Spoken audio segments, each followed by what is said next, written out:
Hello, I'm Caitlin Harose, your host of City in the Making.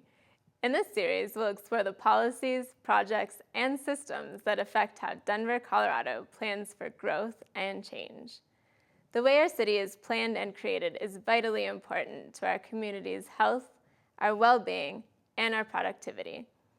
As we learn about the making of a city, we'll also take a look at opportunities for you to get involved, for you to take action and make Denver an even better place to live, work, and play.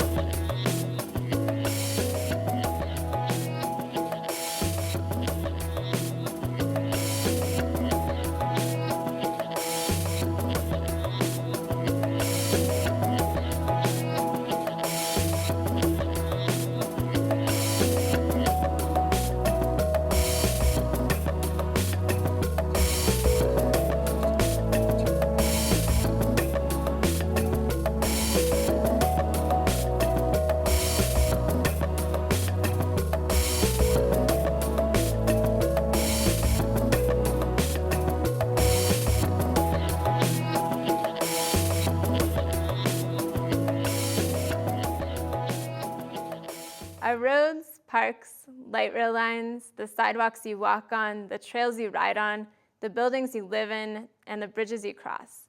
All of these things make up what we call the built environment, and they serve a really vital purpose in our community. In this 30-minute segment, we'll talk about community planning, and we'll learn about its role in shaping the various ways that people interact with their surroundings. We'll be joined by Nettie Moore. She's a Denver resident, and she's lived here since 1927. She'll be sharing her stories of community activism. We'll also hear from Karen Wenzara. She's a principal city planner, and she'll join us to talk about her work with the City and County of Denver. Before we hear from today's guests, we're going to head to the 16th Street Mall to hear from people on the street. I wanted to know what people thought about Denver, what they saw as its strengths, and where they saw areas for improvement. Let's take a look and see what they had to say.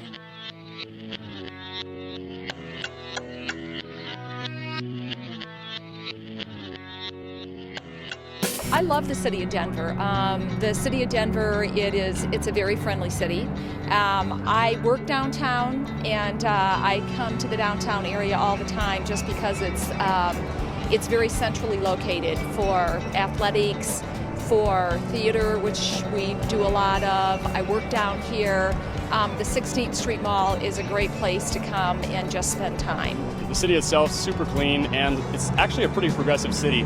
Not only having the city of Boulder, which is quite progressive nearby, but the city itself is pretty metropolitan or pretty urban sprawled out. However, downtown Denver does have a nice tight-knit community. It's almost like a small big city in a way, for the sense that the city itself only has like 600,000 people.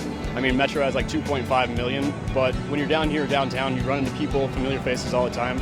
That's something that's actually kind of rare for bigger cities, so I actually do enjoy that part about Denver. You know, the fact that you can go to an event, you can go to work, you can go eat, you can go clubbing, very centrally located again, and just that sense of intimacy. Just to walk up and down the mall with all the different people and all the different shops, and there's not a lot of just one type of thing. You see a wide variety of a lot of different things happening on the mall. All the tourists love the cows that are up and down the 16th Street Mall and the buffaloes, so everybody there's a lot of landmarks here to remember. The parade of lights that comes every Christmas. I love to see all the people out. It's a real sociable type of atmosphere. People line up along the streets. They close down part of downtown and goes all through downtown. But yeah, that's one of the things that I look forward to. Because it gets people out, gets people together, and just, gets people talking to one another and meeting each other. And what I think is cool about it is that the community events are community driven. I haven't seen really anything the city of Denver has sponsored or been to anything they sponsored. Most of the things I've been to are like the bike nights and pub crawls, things like that, things that have been organized by community groups that are already kind of active around town. So I think that's really cool, that the city doesn't have to take over that sort of responsibility. The community takes a step itself. Well, there's always things that need improvement, but the top one would be more recycling or perhaps composting areas. There's talk about boosting up the street life, the retail on 18th Street, which I think is probably the best idea they could do. 16th Street here is awesome for tourists. The restaurants are amazing. However, it feels like Denver's just one long street, and that's about it. In a way, I want it to expand the other way. So, I mean, you have the Ball District, you have like the Museum District, it's awesome the stadiums are all walkable, and then you have the Capitol Hill District and Uptown, but it all feels like disjunctive pieces. This one little strip connects them, but I think it needs to expand more, I guess, in a way. In China, you'll have people in the morning, huge groups of them, usually older people. They'll be standing in like a city square or in a park. They're all doing Tai Chi. And I was thinking if Denver had something like that where, for example, over here, perhaps there could be a space where people could be doing yoga or some sort of group exercise. And I think it would really help with building more community and that fun and exercise aspect. Something I love about the city of Denver is the public transportation setup, especially the light rail and the mall ride bus. Because I live downtown and I don't drive, so it's easy for me to get around the city with the light rail and the mall ride. Well, I think it needs a little work. I think it's hard to catch a bus and a train at the same time, but hopefully with the expansion that's going in, it'd be nice. I would like to be able to get to the airport, though, without having to pay or ride a bus for like 2.5 hours, so. If they're traveling from DIA or somewhere farther away where they have to take 2 or 3 buses to get somewhere, then it's not so convenient. But one of the things I really like about living in Denver is how pedestrian friendly the city is, and how kind of geared towards helping people get around without a car, or helping them get around, with a bicycle, like with the B-cycle program. I think that's really cool. And moving from Montana, it's just a great transition.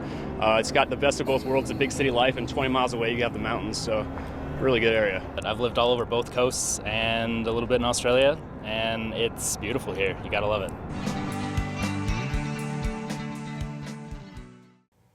I'm so excited today to bring you our first guest. Her name is Karen Champagne, and she's with the City and County of Denver.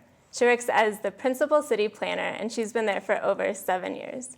Karen, welcome. Thanks so much for being with us. Thank you, Caitlin. I appreciate this opportunity. Absolutely. So we're really interested to know what a city planner is and what interested you in city planning. So can you start by telling us, how did you get involved in planning? Well, I got involved in planning actually right in college. So it was my major. I decided my first year that that's the degree that I wanted. It's an urban and regional planning program. I went to Michigan State University. I grew up in Michigan.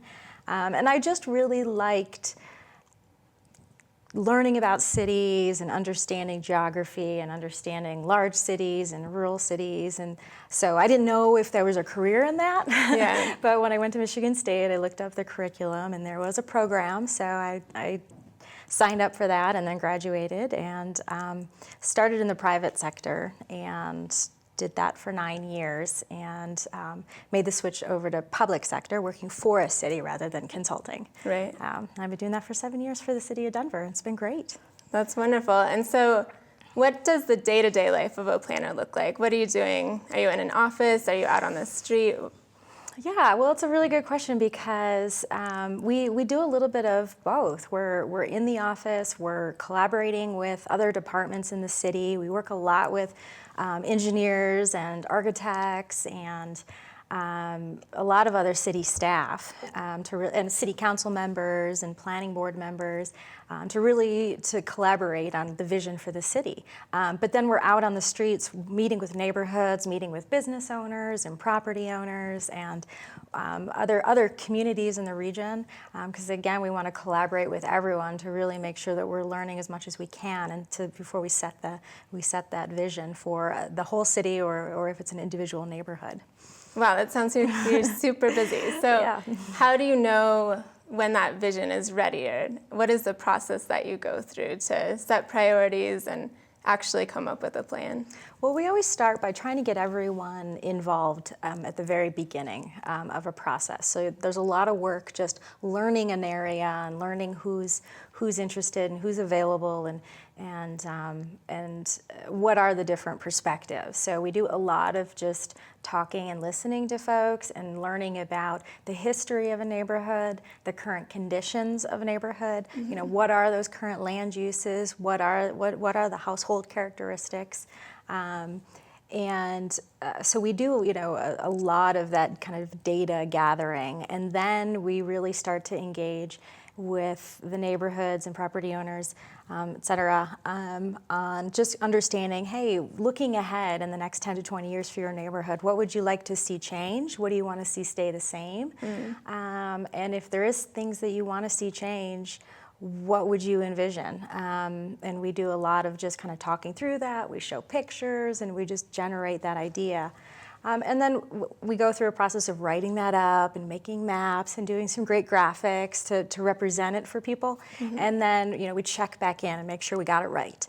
Is this really capturing your vision? And you know, and then at that point we can feel comfortable that what we've documented is the right thing. And then there's a formal adoption process that goes to through planning board, and then city council ultimately approves. So that's when we really know we're done. Yeah. At the end of that process. And again, that's not where the work is done. You know, once the vision is set, we have a lot more work to do the implementation. How do we make sure that it happens?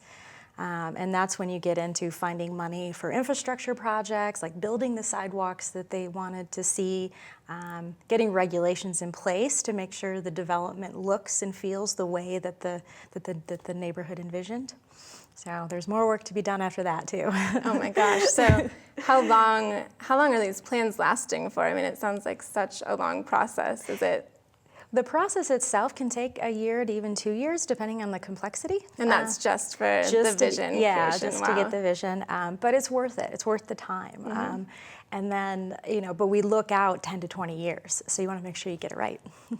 Wow, that's amazing. And so when you create a plan, it sounds like you're talking mostly at the neighborhood level. Are there neighborhood plans, but is there a larger plan for the city, or how do all those things work together? Yeah, we kind of have a hierarchy. So we have a citywide comprehensive plan, and that's called Comprehensive Plan 2000, and it's on our website, denvergov.org. And that sets the guiding principles for what is important to us as a city. Sustainability, economic vitality, you know, preserving our historic places, just those principles. Then we have a citywide land use and transportation plan that really talks more about land use and the train system, the sidewalks, the streets, and how that works together. Wow. And then the next tier in the hierarchy are the small area plans, and those can get more detailed and provide more specific strategies for the different neighborhoods in the city. So, and they're all on our website. So.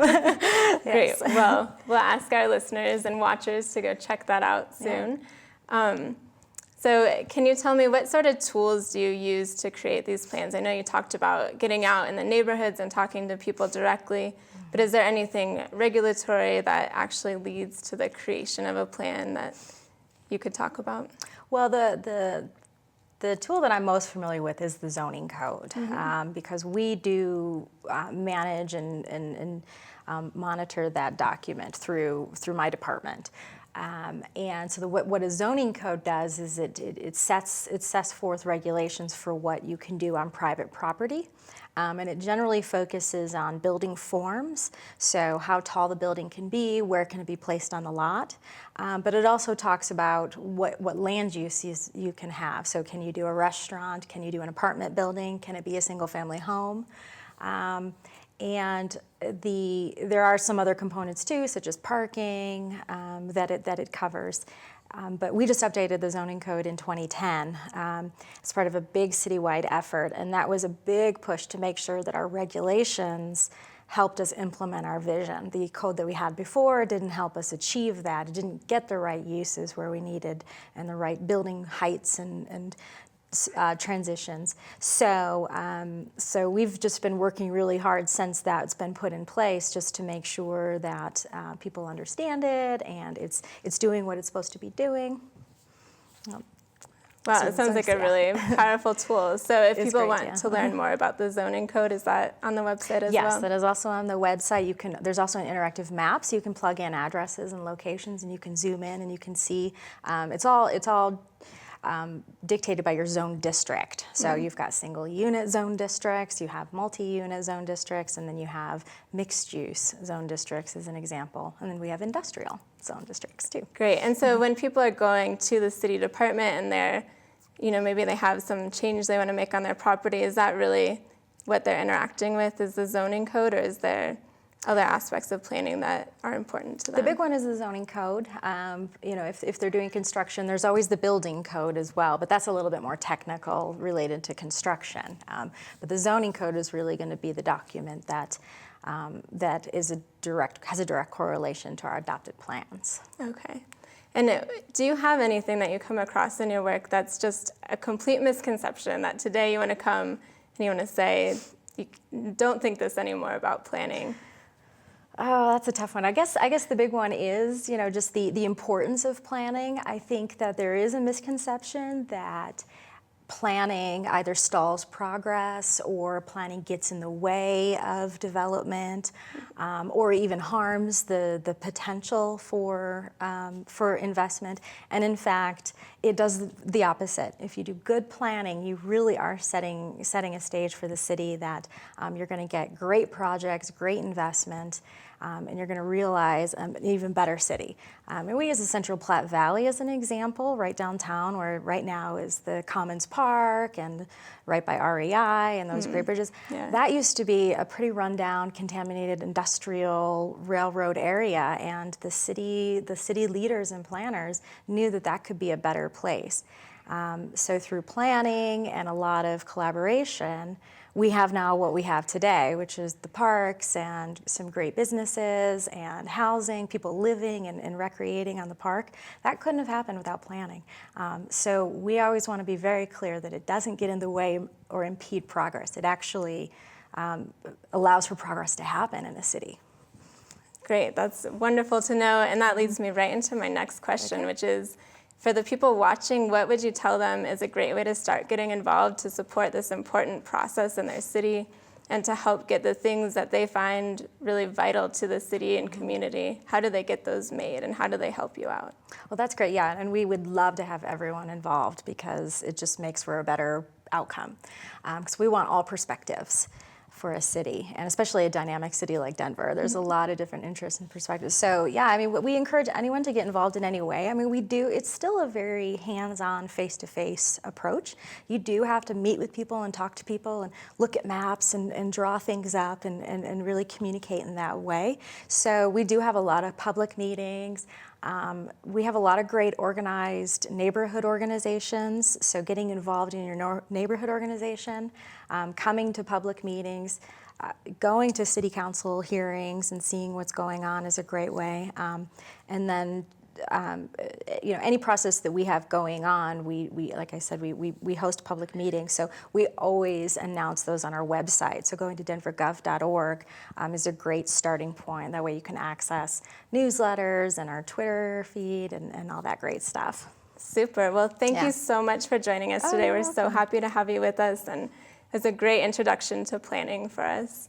Yeah, I'm happy to be here. Thank you, Caitlin. Great. And for all of you watching at home, head to denvergov.org. You can see all of the great things going on at the City of Denver. Sign up for their e-newsletter and head to a public meeting.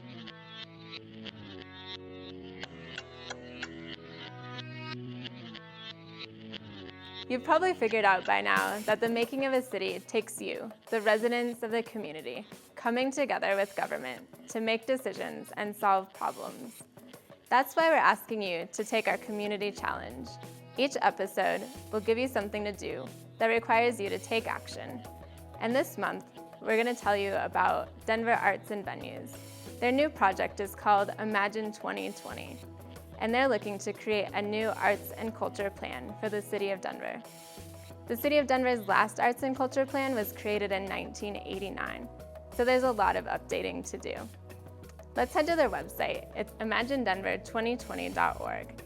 You can see there's a lot of information about the project here, but what we're asking you to do is to take this survey. Tell the City of Denver what you think about arts and culture, and then they'll be using that information to decide the future direction of how arts and culture is created in the City of Denver.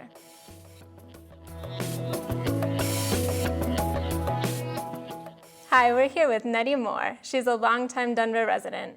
She moved here in 1927, and she's been very involved with her community ever since. Nettie, thanks so much for joining us today. Well, thank you for having me here. I really, really appreciate it, and, I'd kind of like to tell my story. Would you like to hear it? We're very excited to hear it. So can you start by telling us, how did you get involved in your community? What was the first thing that inspired you? I guess the first thing that inspired me was my father. My father was one that, no streets or nothing, just dirt, drop-out gullies and everything. And, he went up to Colfax and was able to get the people to come down and do work and dirt down there and did development. But can I show you this picture now? Absolutely. And can you tell us who's in the picture and what's happening there? I would love to tell you. That is my father, Albert Passetti, and my mother, Nettie Ellen Vaughn, and myself, Nettie Passetti, now more. But I've got to tell you a little bit about my father and his family. I'm only going to take a few minutes to do it because all of this shows my family have been involved too. St. Augustine, Florida, Passetti Road, Passetti Campgrounds. That was my maiden name. And so when I get going on into my story, you'll see how it developed into my time and everything else. Can I stop you for a second? So is this at the campground, or where is this picture taken? This picture was taken in front of my house at 1203 Utica Street. And I live at 1243 now, and I can still look across the park, or across the street anyway, I'll tell you about the development. So that's right here in Denver then? That is in Denver, in West Denver, yes. We can, years ago it was always west, north, east, and south, but now it's come to the point we're northwest, so we cover a larger area, so we've got a larger area now to work for. And that's why, I encourage people, please, please get involved. Don't sit there and say, oh, no, I can't do nothing. Nobody's going to pay attention to me. I'm just the little guy on the block. And it took me a long time before they paid attention to me also. And now, you know what? I can put my hand up, and somebody, like once Rick Garcia said, this is the last question. And I thought of something. And he said, Nettie, I will take yours.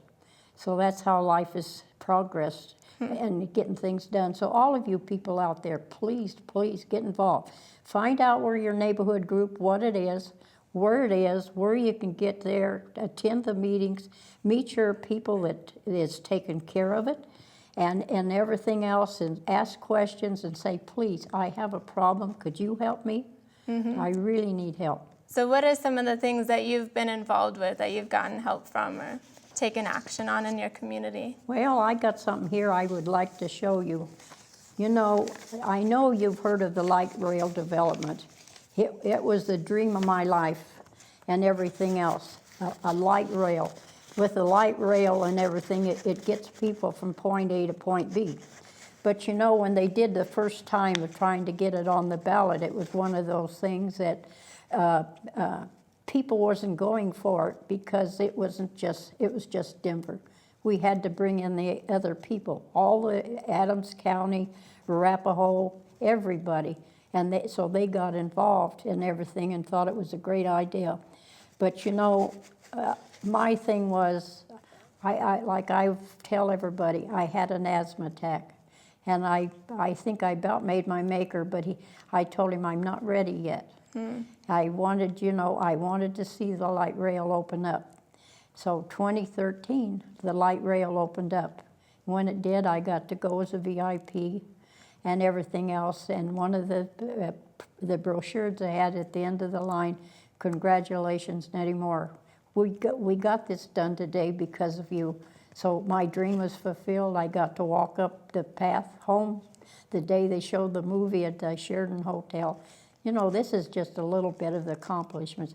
And I can't begin to tell you all the things that I've done, you know, in the neighborhood. It's just, it's beyond. I tell everybody, if I would think back to a little girl, the little girl that you saw in the first picture, and you look at the little 88-and-a-half-year-old lady that's sleeping here today, or sleeping, maybe I might feel sleepy, but is sitting here today, I'll tell you what, I have come a long way, and I thank God, because I never, ever expected to go this far. Huh.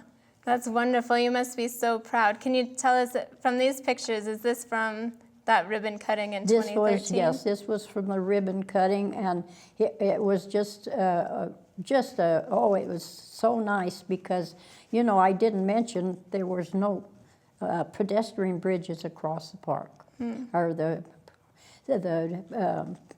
area at all. It was either Perry, Sheridan, Knox Court. So I kept saying, you know, we need bridges for safety's sake, because there's no way to go. You can't jump a creek. I could as a little girl jump, but you can't no more. It's all eroded. And so then, like now, they agreed, and I'd go to a meeting sometime and everything, no bridge, no bridge. I didn't see the little mark, and I said, where's my mark? Don't worry, Nettie. They'd put it, and we did get it. And this here is the day of the celebration of the ribbon cutting, and this is Irving Street. Now we have one at Wolf, Tennyson, and Irving. And if you come out to my neighborhood, you're going to see what's got done out there. So anyway, enjoy you. Knock at my door, ring the doorbell, and I'll walk it with you. I'm still able. So I guess that's the story of this part of my life. That's wonderful. You must, like I said, be so proud of your impact. Can you tell us what changes have you seen in your community as a result of you being involved in going to public meetings and trying to push for things like this pedestrian bridge?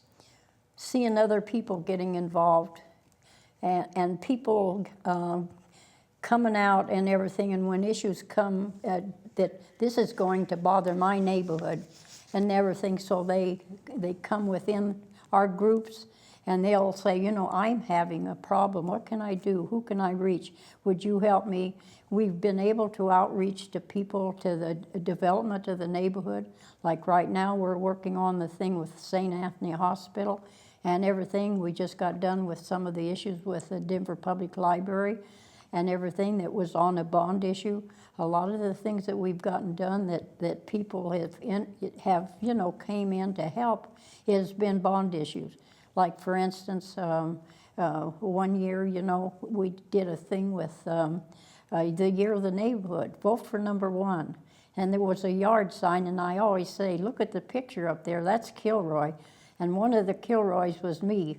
Vote for number 1, library, streets, curbs, and gutters. So that's kind of a story. But St. Anthony Hospital and a parking facility, I got to, and I still have the shovel and everything else of the celebration. So, you know, it takes all these little things. And it didn't just, you know, and it didn't take just me. I did, but you know, a lot of people helped me. And it's these people that get involved that help me. And I'm asking all of you that's sitting out there, and I hope you're listening to this today, get involved because you can help. You know, it takes a lot of people and everything. And one of these days I might not be here, and I hope I have some other Jennies or Billies or whoever else, you know, come aboard and help. That's wonderful. It's a great call to action.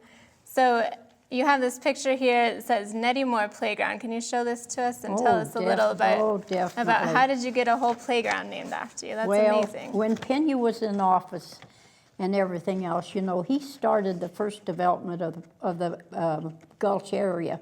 We went and we got a bond issue, and within that bond issue, money came available. And they started doing the first time of grading the ground. That was the first development. And then a little bit more money would come, a little bit more money had come. And each time we got a little more. And then as time went on, then enough then with people with, like I say, through the city with the money, we was able to actually start getting the park development itself, the playground equipment. And there was Then the children could come and play. The kids could come out of the, there's a Chapa apartments behind me, which is Nettie Moore. People that's coming out of what I call cement jungle. They come into the neighborhood. They've got a place to play and everything else. They're off of the streets. They're enjoying this here what's been done within this gulch. And all the potholes is left. We've got a bike path. And with the light rail that I just talked about, the development, now they can go to Golden and with their bikes, or else they can take the light rail and go to Golden. But it took a lot of years. And one of the things that I did get was a $10,000 grant from off of Tunnel Winter Park. And somebody said, why do you want to give that to Nettie? And the commissioner said, that neighborhood needs something down there. They need some help. So they went to bat for him and both of them, Doug Freed and Walter Cass. And we got the $10,000 grant.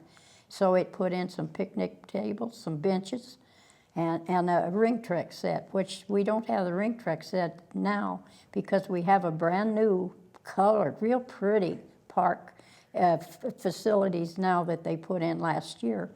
And everything. So now going back to this sign, at first it was a little wooden sign that was just sealed.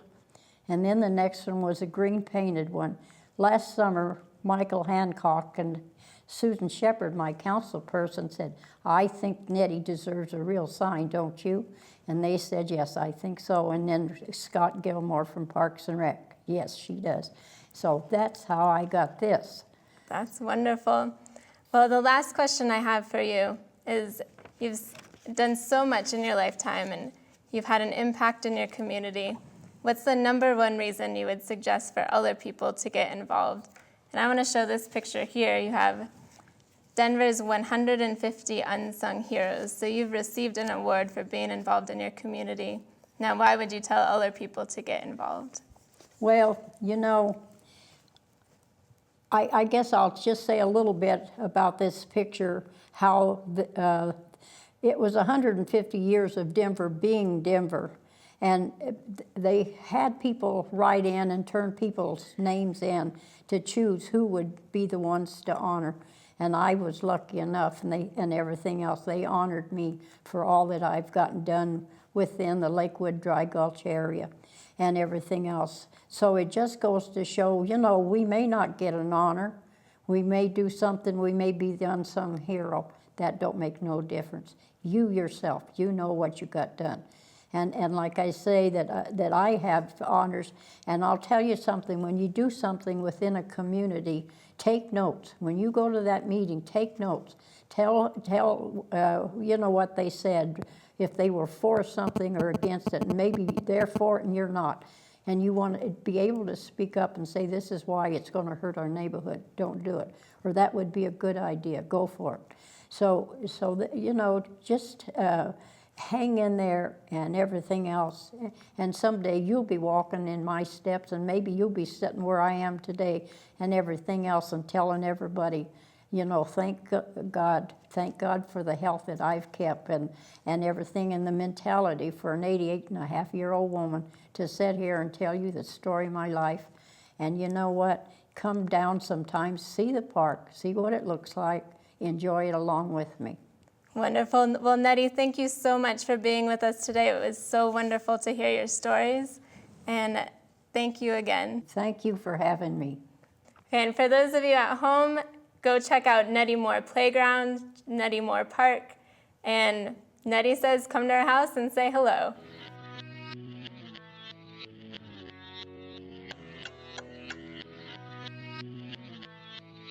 Each episode, we'll talk about something that's really cool and innovative in planning. We want to showcase different cities that are doing neat things that Denver hasn't thought of yet. And while we think Denver's doing some awesome stuff, we also think there's room for improvement. This episode, our city shout-out goes to the city of Boston. They're doing some really cool things in what they call participatory urbanism. This means they're engaging residents in problem-solving and decision-making. One cool thing that they've done recently is create an iPhone app.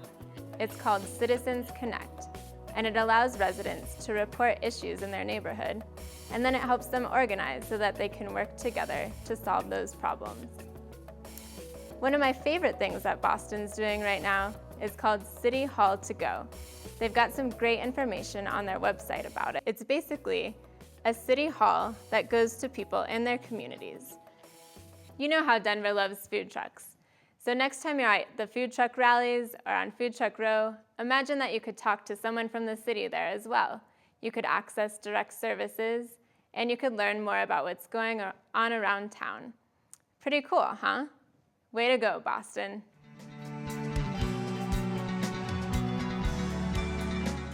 That's our show for today. Thanks so much for joining us. Follow us on Twitter. Our handle is City in the Making, all one word. You can also visit us on our website, cityinthemaking.com. And don't forget, it takes all of us to make the city together.